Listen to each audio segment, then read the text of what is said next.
Bonjour Mariam. Bonjour Rachid.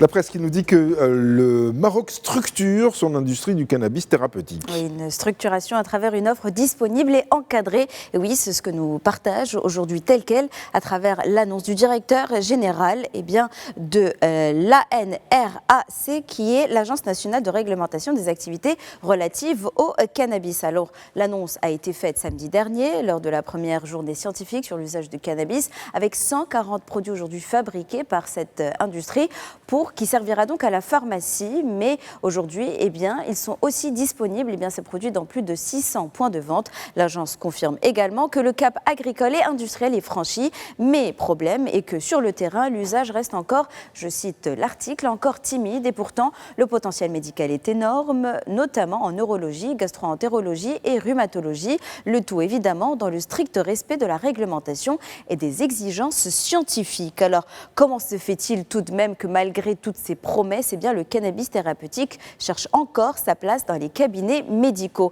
C'est la question tout de même que se pose aujourd'hui le matin, toujours, qui essaie d'analyser cette rencontre qui a eu lieu samedi dernier. Alors, on le sait, le cadre légal a déjà été mis en place depuis mars 2021, déjà quelques années, mais ça coince quand même sur un point, l'encadrement médical.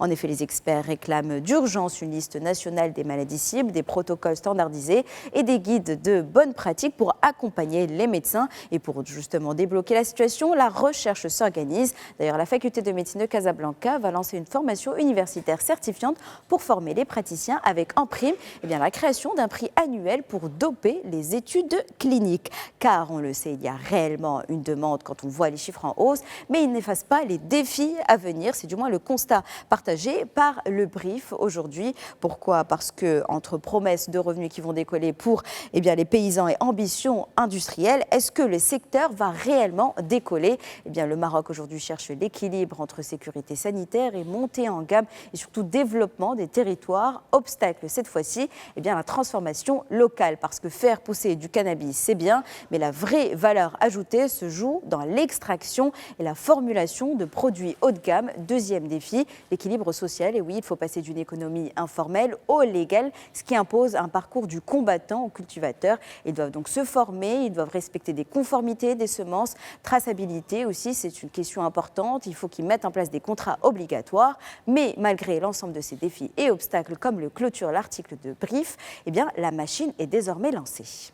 La presse nous dit aussi que l'Afrique monte en gamme dans son offre universitaire. Avec des grandes écoles et universités où elle forme cette fois-ci ses propres élites. C'est le constat partagé par cet article de Jeune Afrique. Mais qui domine plutôt ce classement des grandes écoles du continent ? Il n'y a pas de doute, c'est l'Afrique du Sud d'abord, mais aussi l'Afrique du Nord, avec d'ailleurs une université marocaine qui est citée dans ce classement et qui, en seulement 15 ans d'existence, s'est hissée en pôle d'excellence pour l'ensemble du continent africain. C'est l'UM6P, des résultats possibles grâce à des investissements massifs de campus plutôt ultra modernes et opérationnels qui permettent d'avoir des talents formés localement sans passer par la case Europe ou États-Unis.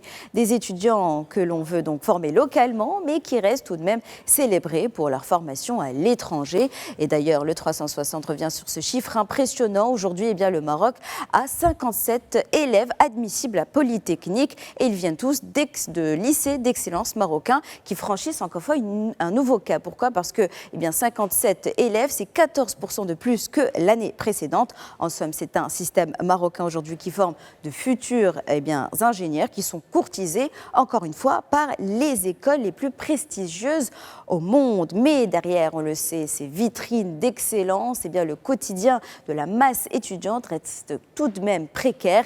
Et du moins, c'est le constat qu'essaie de partager aujourd'hui la Deutsche Welle, et oui, qui revient sur les défis que l'on retrouve dans les universités marocaines où la précarité, par exemple, comme on le voit des images des institutions, des bâtiments, ou bien même des formations, est questionnée. Il y a surtout aujourd'hui un fossé énorme entre les diplômes qui sont délivrés et les besoins réels des entreprises. Une situation qui mène surtout à un défi brûlant pour les gouvernements. Comment insérer tous ces jeunes dans le marché du travail. Mais pour rompre avec donc ce décalage entre formation et insertion professionnelle, eh bien, certains pays misent cette fois-ci, pourquoi pas, eh bien, sur les technologies du futur. C'est ce que nous partage aujourd'hui l'Observateur, car la Côte d'Ivoire eh bien, imagine déjà une université qui donc, se créera bientôt et qui sera eh bien, centrée sur l'intelligence artificielle. Pourquoi ? Parce que la Côte d'Ivoire aujourd'hui eh bien, veut faire en sorte que la transformation numérique soit au cœur de son plan national de développement qui est basé sur 5 ans, entre 2026 et 2030. Mais donc pour bien comprendre où est l'enjeu plutôt, eh bien, c'est une économie numérique en Côte d'Ivoire qui pourrait générer jusqu'à 20 milliards de dollars d'ici 2050, mais à condition de former eh bien, toute une génération d'experts hautement qualifiés. En somme, c'est une université africaine qui cherche, on le sait, à former sur place ses élèves ou bien ses élites intellectuelles, et cela de façon multiple, car on le sait, aucun développement ne peut se faire localement sans matière grise.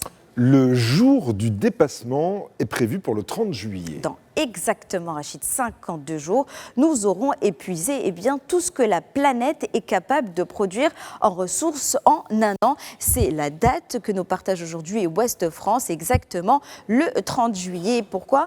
Parce que eh bien, cela fait quand même depuis quelques années, comme nous le montre ce graphique, que l'on n'a pas atteint du moins cet équilibre. La dernière fois, c'était en 1971 où nous étions à l'équilibre, mais depuis quelques années où les pays industriels eh bien, s'industrialisent de plus en plus, ils consomment à tout va et on voit justement cette courbe progresser un petit peu plus. Plus on descend vers le rouge et plus la date sur le calendrier eh bien, avance sur les mois. Et donc cette année, eh bien, qui malheureusement est au top, qui fait le record de ce classement, c'est le Qatar qui a tout épuisé comme ressource au 34e jour de l'année, soit exactement, il me semble, le 4 février, le 3 février même précisément, suivi des États-Unis avec le 14 mars. Et si tout le monde d'ailleurs vivait comme le Qatar ou les États-Unis, eh bien, il faudrait plus de 5 planètes pour que l'on puisse tous survivre. Mais qui fait quand même le meilleur score ? C'est le Honduras avec 330 jours. Mais ce n'est pas juste un constat anodin ou une simple date. Pour certaines régions du monde, ça devient une question de survie, notamment eh bien, au Pakistan. On a cet article de Nation Pakistan, donc c'est un média pakistanais, qui nous explique aujourd'hui qu'il y a une guerre de l'eau entre bien l'Inde et le Pakistan. Alors pour comprendre cette crise, il faut remonter à 1960, l'année de la signature du traité de l'Indus. C'est cet accord de partage qui attribue 3 rivières à l'est de l'Inde et 3 fleuves à l'ouest au Pakistan, dont le puissant fleuve Indus. Mais le problème aujourd'hui, ces cours d'eau prennent tous leurs sources côté indien avant de couler vers le Pakistan. Et dès que l'Inde a bien construit des barrages ou réduit le débit en amont, et bien le Pakistan se retrouve immédiatement à sec, sans eau. Et outre la tension évidemment géopolitique, les conséquences sont lourdes. Des millions de paysans pourraient être au chômage et cela pourrait provoquer aussi un exode forcé vers des villes déjà saturées. L'accès à des ressources donc de base comme l'eau ravive encore une fois le problème des tensions sociales très rapidement. C'est justement ce qui se passe aujourd'hui en Bretagne, en France. C'est ce que nous rapporte aujourd'hui le média Vert, où une guerre de l'eau eh bien, est en cours avec des manifestations assez importantes face aux pollutions et aux pollutions des sols. Et même eh bien, les manifestants parlent d'un sabotage du gouvernement. Pourquoi ? Parce qu'en Bretagne, 75% de l'eau provient directement des rivières en surface. Il n'y a pas donc de nappe phréatique. Et le problème aujourd'hui, c'est que l'agriculture intensive a tout pollué et l'État semble donc impuissant face au lobby de l'agrochimie. Mais parfois, même quand l'abondance aussi existe, cela crée des tensions et déclenche même des guerres commerciales. Alors, le point se pose la question, est-ce que la tomate aujourd'hui est devenue le nouvel objet de discorde entre la France et le Maroc ? En effet, eh bien, le Royaume aujourd'hui fournit un quart des importations de l'Union européenne. C'est un boom qui est encadré évidemment par des accords de libre-échange. Mais en France, eh bien, les producteurs de tomates cerises en particulier dénoncent une concurrence déloyale face au coût de la main-d'œuvre marocaine qui est nettement inférieur, même si cela, quelque part, profite au portefeuille des Français, lui aussi victime eh bien, de l'inflation. En somme, entre agriculture productiviste, économie libérale, protection des ressources et survie des peuples, réussirons-nous cette fois-ci à trouver la bonne équation pour que la guerre des ressources ne soit pas eh bien, le prochain conflit mondial ?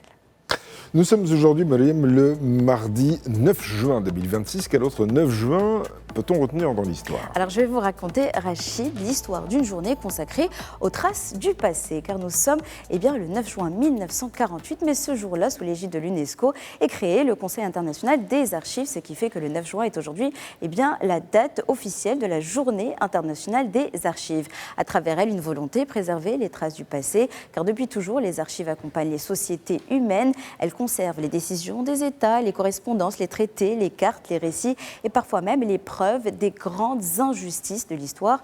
Aujourd'hui, un nouveau défi s'impose, également celui du numérique. Le métier d'archiviste évolue progressivement, non pas pour abandonner évidemment les manuscrits au profit des écrans, mais pour préserver des millions de documents, cette fois-ci numérisés, empêcher qu'une partie de notre histoire ne disparaisse ou ne soit réécrite. Le numérique ne répond pourtant pas à toutes les inquiétudes. Certains se demandent comment conserver une mémoire fiable dans un univers où les données peuvent disparaître en quelques secondes seulement. Cette question se pose partout dans le monde, mais aussi au Maroc. En effet, le Royaume a organisé en avril ses premières assises nationales sur les archives et prépare une nouvelle feuille de route pour les 10 prochaines années afin de renforcer la préservation de sa mémoire nationale à l'ère du numérique. Le 9 juin donc rappelle une chose importante, nous partageons un passé commun que la nation protège jalousement, car comme dit l'adage, lorsque l'on sait d'où l'on vient, on sait où l'on va. Merci beaucoup, Mariam Koukaïna. C'était donc la revue de presse